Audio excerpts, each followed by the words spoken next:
Wendy, the area behind you is Bluelands Quarry. There's a application going in. It's in next week before the planning committee of the Thames Gateway for the planning application, which is a hybrid application, which means they'll be spending 2 to 3 years to fill the quarry with inert material, which means for the residents that's 200 lorry movements a day they'd have to put up with before the quarry can be actually built on.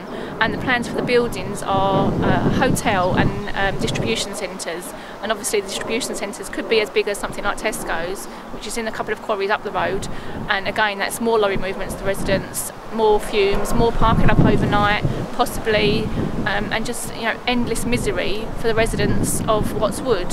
So we're making stands to try and stop the application and ask for it to be refused. What's the feedback from residents? All these issues that you've mentioned, those are the key issues they're concerned about. Initially the lorry movements will be the concerns, because that'll be up to 200 a day. It's a very, very quiet residential area. They don't want it turned into a distribution centre, and to have that inconvenience all the time of their noise and their quality of life disrupted. You mentioned Development Corporation, so as a councillor, what role can you play, not only going from door to door, but also to make a statement at the Development Corporation meetings? Well, we can request to speak at the Development Corporation to voice the views of the residents that are coming to us. So I've requested my right to speak. That will probably be a written submission, and hopefully they'll take the concerns of the residents on board when they make their final decisions.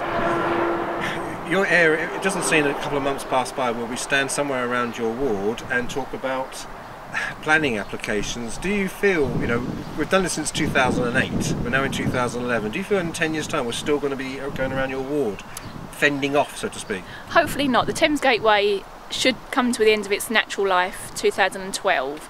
It's being merged with the council, and hopefully the planning officers we've got within the council will take on the strategic development of the borough, so residents and local councillors will have more of an input. At the moment, one resident can speak at the Thames Gateway meeting, and so can one councillor. So although we have got the opportunity, it's not indicative of everybody's opinions, and to get that absorbed back into the council would give the local residents a greater voice.